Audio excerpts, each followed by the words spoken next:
This is Makana Vista bringing you the truth, the insights, and the real stories that matter. Straight from the heart of Kungalenja TV. No jinx, no spin, and no compromise. Let's dive into it. Likhona was here, and now we all have to answer why.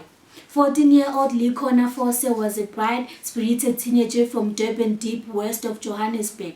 On May 31st, 2025, she left her home in Bramfisherville and never returned. The next day, her mutilated body was discovered in an open veld not far from where she lived. She was only 14, a walk from home to a trusted place, a short stretch of streets she'd walked before. But on that day, Likhona Forse didn't come back. What was routine became irreversible, and what followed wasn't just a tragedy, it was a mirror of who we are, of what we protect, and what will we still fail to see. Tonight, we don't just report the case, we bear witness to a child lost, a family wounded, and a justice system that must now decide what does it really mean to protect the most vulnerable.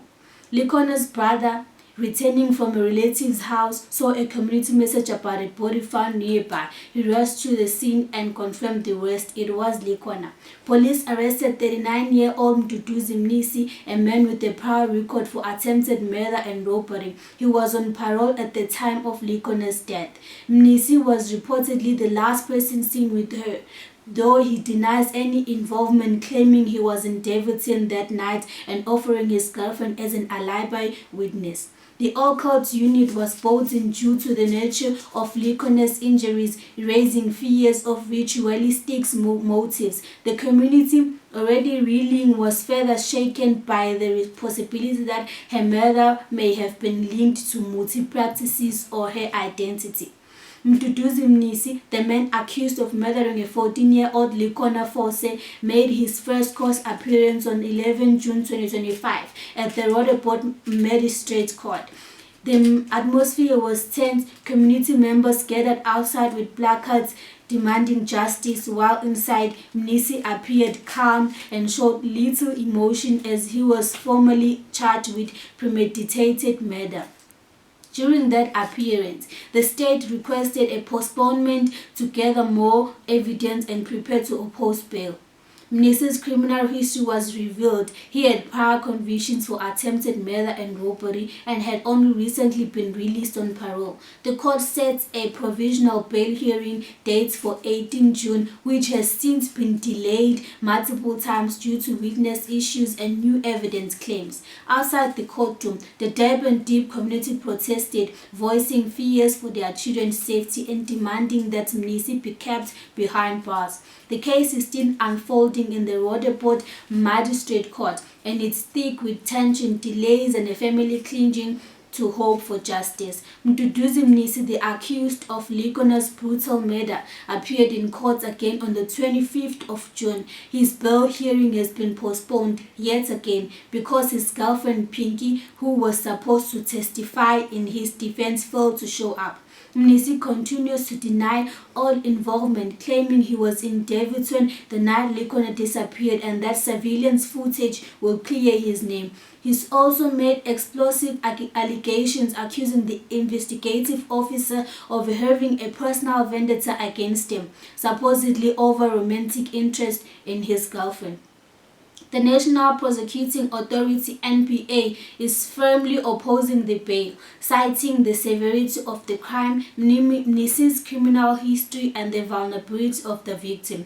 Likhona's family, speaking outside the court on the 25th of June, said they are satisfied with how the case is progressing despite the delays and are hopeful that justice will be served. Her grandfather, Thozamile Mlenze, said, "We won't force the law, all we want is a clean case and for the perpetrator to be locked up." The next court date is set for 2 July when the court expects Pinky to finally testify. Until then, Mnisi remains in custody. Likhona's death sparked outrage and grief across Gauteng. Local officials, including the City of Johannesburg Public Safety (MMC), condemned the killing as a crime against the entire community. Her family, devastated, has called for justice and protection for vulnerable children. Mnisi's bail hearing has been postponed multiple times. His girlfriend, meant to testify in his defense, failed to appear in court, raising further questions. The accused, Duduzi Mnisi, has made serious allegations in court. He claims the officer has a personal vendetta against him, allegedly because the officer was romantically interested in Mnisi's girlfriend, Pinky Khato. Mnisi also claims the officer ignores exculpatory evidence like CCTV footage he says proves his innocence. He was targeted unfairly due to proximity. He lives just a few houses away from where Likhona was last seen. That said, these are allegations made by the defense, not confirmed findings. The court has not yet ruled on the officer's conduct and the prosecution has not responded publicity to the claims. Until then, the officer is presumed to be acting within legal bounds. Tonight, we leave the court to do its work. This report does not claim guilt or innocence. The power lies within the law. This case must find its truth in the courts, not in conjecture. But what I can't ignore, what 9 of us should ignore, is the tremble in the voices of Likhona's classmates, the empty desk, the frightened walk home. This is not just one thought lost; it's an entire childhood disrupted. To the leaders of our justice system, investigating without ego, guard the law credibility like in your moment, walk with them, wait at the corners, ask the hard questions. This world is too sharp for children to navigate alone. We cannot always stop evil from happening, but we can stop pretending it won't knock on our streets.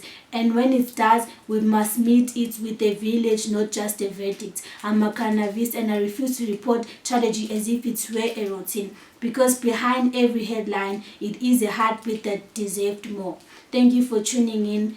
Please like, comment and subscribe. Until we meet again.